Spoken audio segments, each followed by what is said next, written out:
Trading में बर्बाद और इन्वेस्टमेंट में पैसे वाले लोग क्यों बनते हैं, आज इस फर्क को मैं पूरी डिटेल के साथ बताऊंगा। और ये वीडियो देखने के बाद आप ये कहेंगे कि भाई आप पहले क्यों नहीं मिले, मेरी ज़िंदगी बर्बाद हो गई उसके बाद ही आप क्यों आए। लेकिन जहाँ से आप झाँकते हो ना वहीं से सवेरा होता है। ये आज मोस्ट फुल वीडियो है, वो आपके लिए है। पूरा देखना, फिर बताना कि क्या दिक्कत आई थी जिसके कारण आप बर्बाद हुए। लोग लालच में आके ट्रेडिंग में फंसते हैं। लोगों को सुबह मार्केट में घुसते ही प्रॉफिट चाहिए, और ये प्रॉफिट कितना, ज़्यादा से ज़्यादा 1000, 2000, 5000, 10,000, इतना ही। इससे ज़्यादा की एक्सपेक्टेशन नहीं रख सकता लोअर मिडिल क्लास या फिर मिडिल क्लास। इतना मिल जाए, इसी लालच में अपना प्लस लोन का प्लस सेविंग्स का प्लस रिश्तेदारों का कितने का भी पैसा है वो लॉस करता रिकवर भी करता नहीं कर पाता। और ट्रेडिंग में एक टाइम ऐसा आएगा कि वो डिप्रेशन के कारण अपने आप को पूरी तरीके से ऐसा मानेगा कि अब मैं बर्बाद हो चुका हूँ। मेरे साथ भी हुआ है, इसीलिए मैं बता रहा हूँ। लेकिन उसका उल्टा होता है इन्वेस्टमेंट।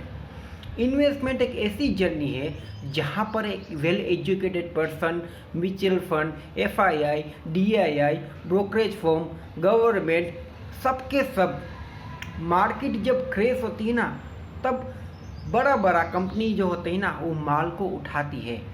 और पेशेंस के साथ 5 या 10 साल के बाद जब वो पैसे को देखती है ना, तो जितना हम ट्रेडिंग से कमाएंगे नहीं, उससे तो कहीं गुना मल्टी बिगर्स कोई ऐसी कंपनीज जो होती है वो रिटर्न निकाल के दी हुई होती है।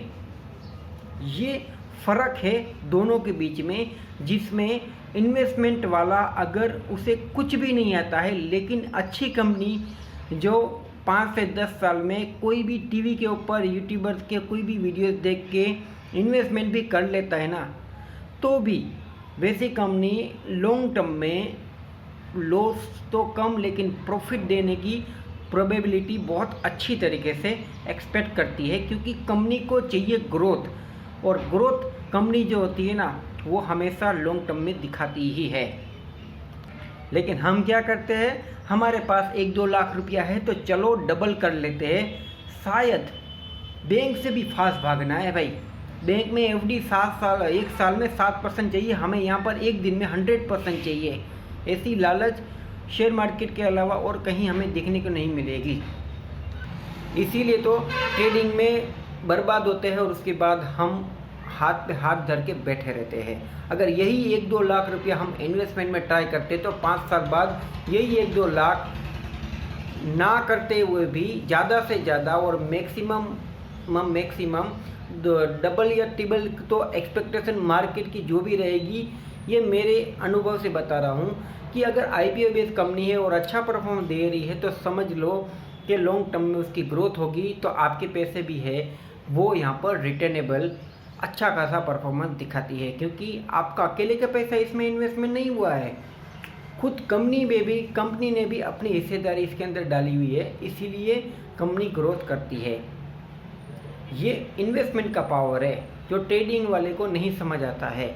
ट्रेडिंग वाला बेचारा ना चाहते हुए भी ट्रेडिंग में अपना लॉस जो भी गया हुआ है 2, 4, 5, 10 लाख रुपया, वो रिकवर करने के लिए और डालता जाता है, ले लो। लेकिन ट्रेडिंग का तो जो साइकोलॉजी है, जो हिट है, जो मगज में चलने वाला है, वो तो चलता ही रहेगा। आप जितना दोगे वो उतना ले लेगी। अब ये बात जो आपको पूरे यूट्यूबर के ऊपर नहीं मिलने वाली है कि इन्वेस्टमेंट के बारे में आप बोल तो रहे हो, लेकिन इन्वेस्टमेंट कहाँ करें। हमने तो लॉस कर दिया है, अब हम बर्बाद हो गए, हमारे पास कुछ पैसा है तो अब हम इन्वेस्टमेंट कहाँ करें। हमको तो पता ही नहीं इन्वेस्टमेंट कैसे किया जाता है। हमने तो इन्वेस्टमेंट किया था, वो भी अभी लॉस में चल रहा है। तो इन्वेस्टमेंट में भी हमें सही समय का वेट करना पड़ता है। ऐसे कोई आंख बंद करके कहीं भी तीर लगा दोगे तो ऐसा नहीं है कि वो तीर तुम्हारा निशाने पर भी लगेगा।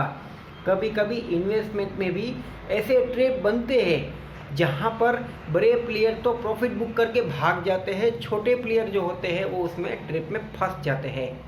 ये खतरनाक गेम होता है उन लोगों के लिए जो नए होते हैं। मैंने देखा हुआ है, इसीलिए मैं आपको बता रहा हूँ कि कब टाइम पे इन्वेस्टमेंट करने से हमें एक अच्छा एक्सपेक्टेशन रिटर्न देखने को मिलता है। नई कंपनी जो होती है ना, उसको पहले ही आइडियाज़ हो जाता है कि अब यहाँ पर मार्केट का बॉटम बन चुका है, बराबर। आईपीओ बेस्ड कंपनी होती है ना, देख लीजिएगा अपना आईपीओ जो होगी ना, अच्छी मार्केट की कंडीशन होगी ना तभी आएगी। जब मार्केट की कंडीशन ख़राब होती है ना, तब आईपीओ नहीं आता है। इस टाइम पे अगर आप आईपीओ देखोगे, नहीं देखने को मिलेगा आपको आईपीओ के अंदर। यानी कि मार्केट की कंडीशन टाइट है, और ये जब तक टाइट रहती है तब तक अगर आईपीओ नहीं आता है और उसके बाद अगर आईपीओ आना चालू होता है तो समझ लो कि मार्केट में एक अच्छा मोमेंटम देखने को मिल सकता है और आने वाले समय में रिटर्न देखने को मिलता है। और जितना स्टॉक गिरता है ना, उतना अच्छा होता है, डिस्काउंट के ऊपर मिलता है। मैं आपको कोई स्टॉक सजेस्ट नहीं करूंगा, because I am not a SEBI registered analysis. मैं भी आपकी तरह एक नॉर्मल पीपल हूँ।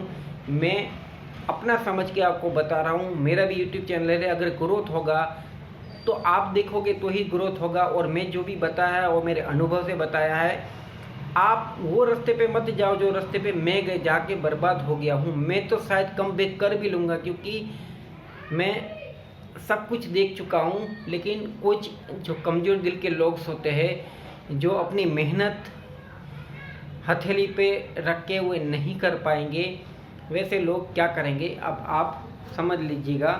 जो वेल एजुकेटेड होते हैं, जो पढ़ाई लिखा में स्ट्रांग होते हैं, लेकिन अगर मेहनत नहीं किया है, अपने हाथ में तो ताकत नहीं है, तो बेचारे वो फिर वही रास्ते पे जाते हैं जो सब लोग बर्बाद होने के ऊपर जाते हैं। और भाई अगर आप बर्बाद हो चुके हो ना, तो बस मैं आपको दिल से बोल रहा हूँ, आप एक बात कान खोल के सुन लीजिए। आप है ना, धीरे धीरे अपनी मेहनत के ऊपर भरोसा रखिए। 10 से 15 हज़ार रुपया आप है वो धीरे धीरे जमा कीजिए, सेविंग्स कीजिए, धीरे धीरे उसको 1-1.5 लाख तक कन्वर्ट कीजिए। और उसके बाद आप है वो जो न्यू कंपनी होती है, आईपीओस होते हैं, उसमें ट्राई करेंगे ना, तो जितना आपको ट्रेडिंग से रिटर्न नहीं मिला है ना, उतना एक आईपीओ अगर आपको लग जाता है ना, तो वो रिटर्न देके जाएगा। और आपके मन में ये ख्याल भी आया होगा कि आईपीओ भी ट्राई कर लिया, आईपीओ भी नहीं लगता है, तो बाहर में जाए, नो लगता हो तो आईपीओ, कोई दिक्कत वाली बात नहीं है। आपको जो आईपीओ की कंपनी लिस्टेड तो होगी ना, जिस दिन लिस्टिंग होगी, अगर वो लिस्टिंग से भी नीचे दाम के ऊपर जब वो कंपनी मिलती है ना, तो वहाँ पर भी ट्राई हम ज़रूर कर सकते हैं। ये मेरे अनुभव से है कि भाई कोई भी आईपीओ बेस्ड कंपनी होती है ना, जब उसका समय ख़राब होता है तो लिस्टिंग के बाद अगर वो गिरती है ना, तो वो एक ना एक दिन थोड़ा बहुत मोमेंटम दिखाती ही है। हर एक स्टॉक्स में हम अपना जो भी टारगेट रखते हैं वो ज़्यादा ओवर थिंकिंग रखते हैं ना, मल्टीबिगर, तो ही वो हमें दुख देता है। लेकिन अगर हम अपना टारगेट है वो ज़्यादा से ज़्यादा 50-100% के आसपास रखते हैं, जो कि छोटे टाइम फ्रेम में, यानी कि 6 महीने या 1 साल के अंदर, तो शायद अच्छा कमबैक के साथ हम अपना जो भी ट्रेडिंग में लॉस किया है ना, वो सब के सब यहाँ पर आईपीओ बेस्ड कंपनियों में रिकवर कर सकते हैं। इस वीडियो में बस इतना ही।